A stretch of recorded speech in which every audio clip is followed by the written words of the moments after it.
Right. Slow down.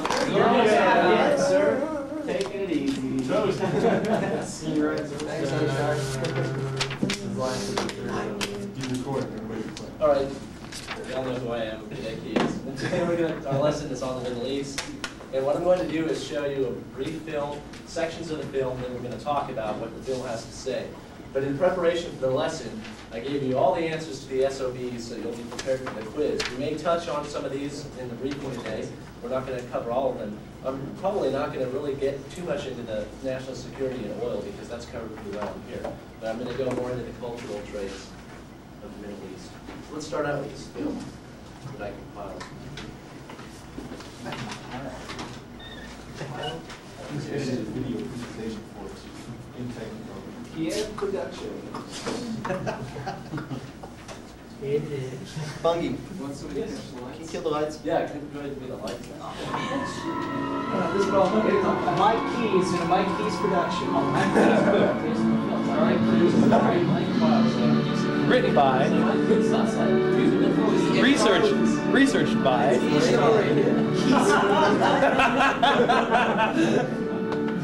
Mike of the Middle East.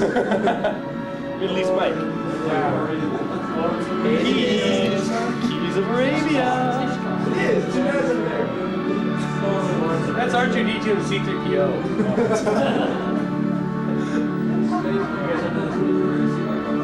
Yeah, this is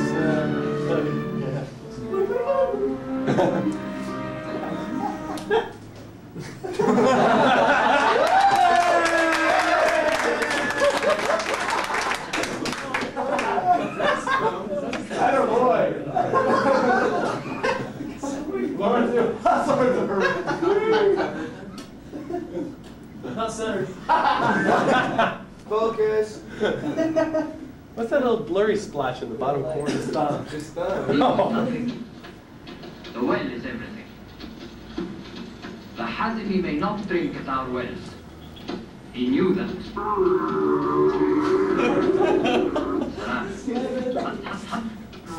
Sharif Ali, so long as the Arabs fight tribe against tribe, so long will they be a little people, a silly people, greedy, barbarous, and cruel, as you are.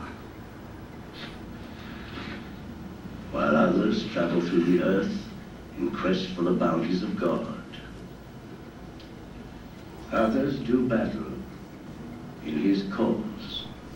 Recite, therefore, as much as may be easy. Is it that you think we are something you can play with? Because we are little people, a silly people, greedy, barbarous, and cruel. What do you know, Lieutenant? In the Arab city of Cordoba were 2 miles of public lighting in the streets when London was a village. Yes, you were great. 9 centuries ago. Time to be great again, my lord. Which is why my father made this war upon the Turks. My father, Mr. Lawrence, not the English. But my father is old. And I long for the vanished gardens of Cordoba. However, before the gardens must come the fighting. To be great again, it seems that we need the English or what no man can provide, Mr. Lawrence. We need a miracle.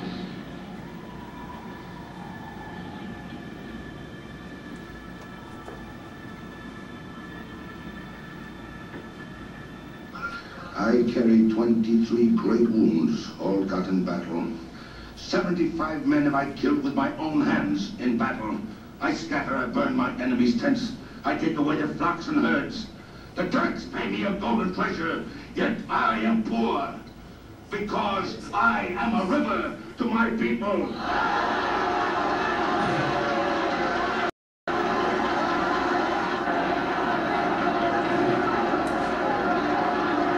Is that service?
Islam, the religion of the Muslims, was founded by the Prophet Muhammad, an Arab, nearly 1,400 years ago. Within a few centuries, Arab and other Muslim armies spread Islam to northern Africa, eastward to Iran and India, and later to parts of southern Europe.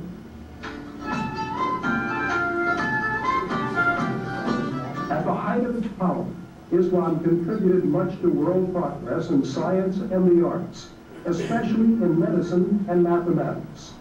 Europeans eventually turned back the Muslim advance and later built their empires, fought their wars, and exploited people all across Islamic lands.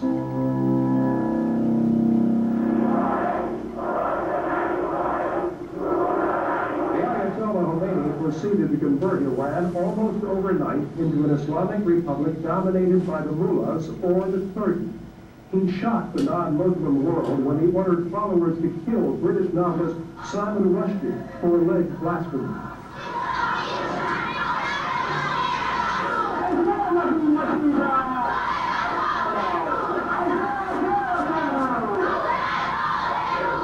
Economic problems and political unrest led to severe repression and mass executions that surpassed the late Shah at his worst. The United States was denounced as the great Satan, the enemy of Iran and the entire Muslim world.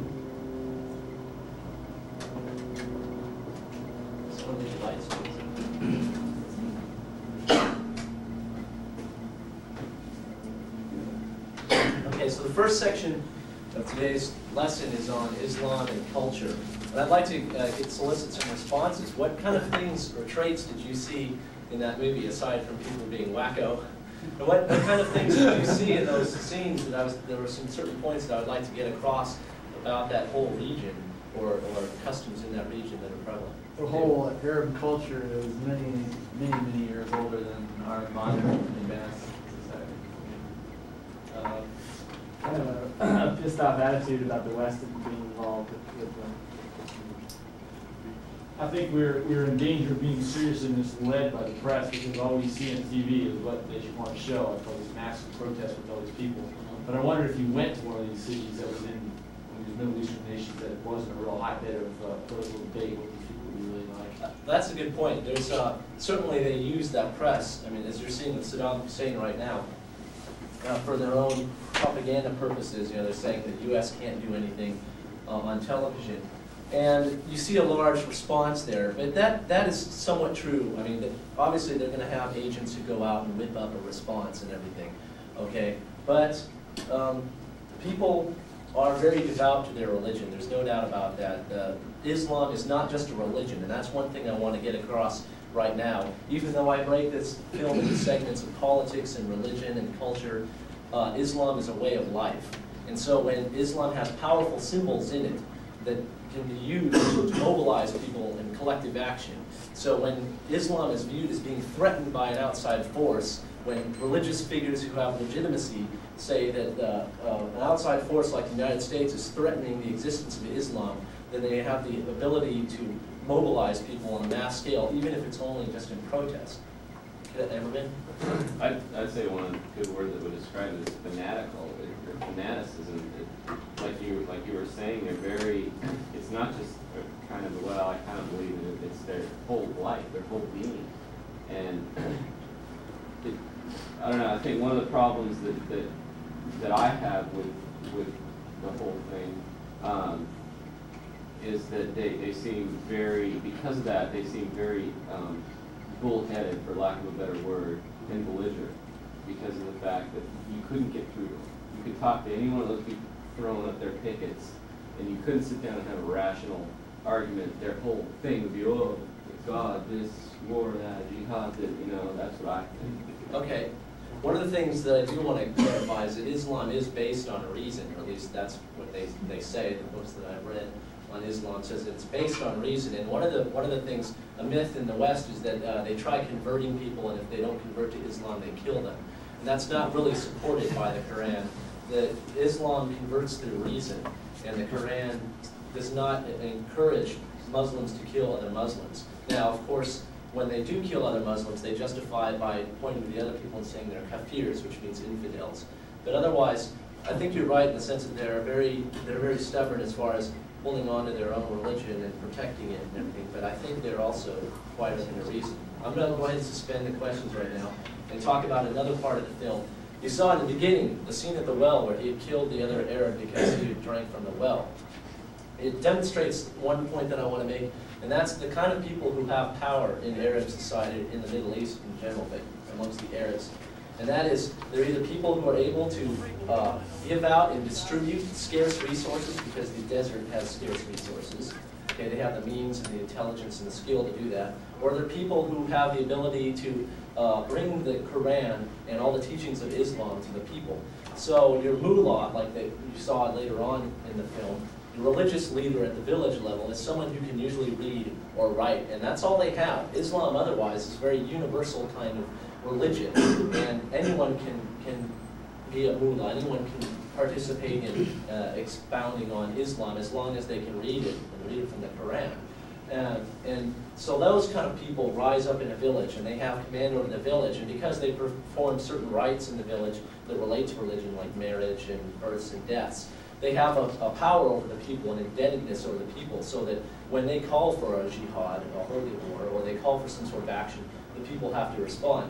That's the same with the people who are able to command the wells, who have control over irrigation and control over herding, or organization over the nomadic tribes. Those people have a power over the individual too. So actually, when you see a village rise up, it may not necessarily be an altruistic response towards, oh my gosh, Islam is under a threat. You know, your average person may not be thinking that, but they think, I have an obligation to my leader, and of course the leader couches these terms, grandiose, or these actual practical responses in a grandiose and sort of way through Islam.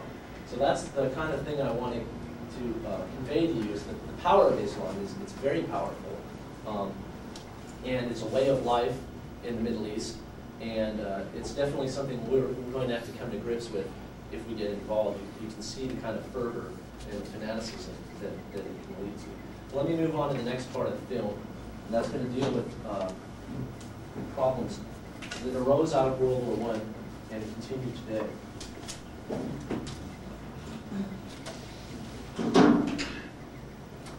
This touches on one of our SOBs too.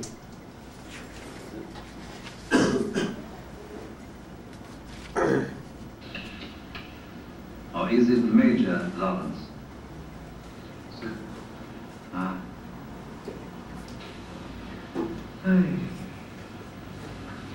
Well, General, I will leave you. Major Lawrence doubtless has reports to make about my people and their weakness, and the need to keep them weak in the British interest. And French interest too. We must not forget the French now. I've told you, sir, no such treaty exists. Yes, General, you have lied most bravely, but not convincingly. I know this treaty does exist. Treaties? He does it better than you, General. But then, of course, he is almost an Arab.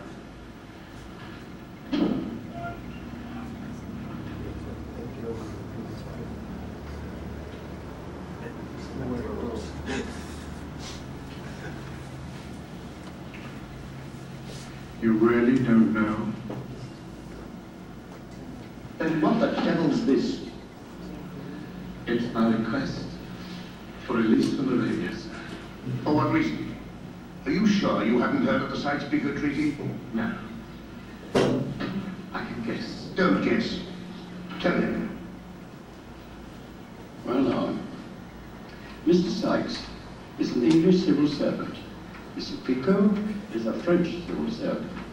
Mr. Sykes and Mr. Picot met, and they agreed that after the war, France and England would share the Turkish Empire, including Arabia. They signed an agreement. Not a treaty, sir. An agreement to that effect. There may be honor among thieves, but there's none in politicians. And listen.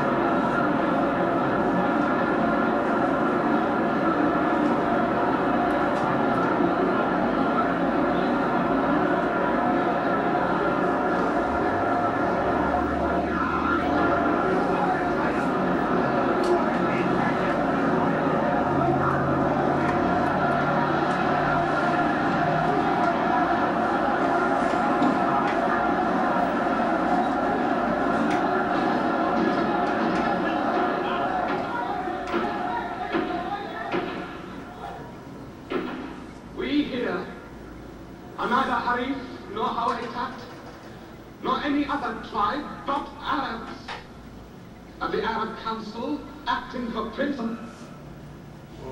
Well, it seems we're to have a British waterworks with an Arab flag on it. Do you think it was worth it? Not my business. Thank God I'm a soldier. Yes, sir. So you keep saying. You, I suspect, are chief architect of this compromise. What do you think? Me, Your Highness? On the whole, I wish I'd stayed in Tunbridge Wells. The memory of Islam's past glories, the sting of humiliating defeats, the reality of social injustice, the presence of a Western-style democracy, Israel on its lands claimed by Arabs, all these are ingredients in the explosive mixture of religion and politics in the Middle East.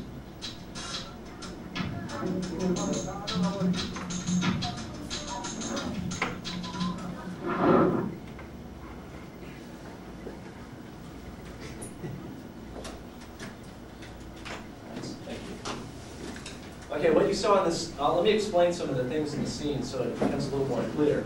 The man with the beard, the Arab, was Prince Faisal. Prince Faisal was the son of Sharif Hussein, who was working with the British, leading the Arabs against the Turks during World War I. We look at this map. During World War I, all this region extending down through here to Iran, out to northern Africa and Morocco, was the Ottoman Empire. And Turkey was basically where the center of the Ottoman Empire was. And Turkey had aligned with Germany in the war.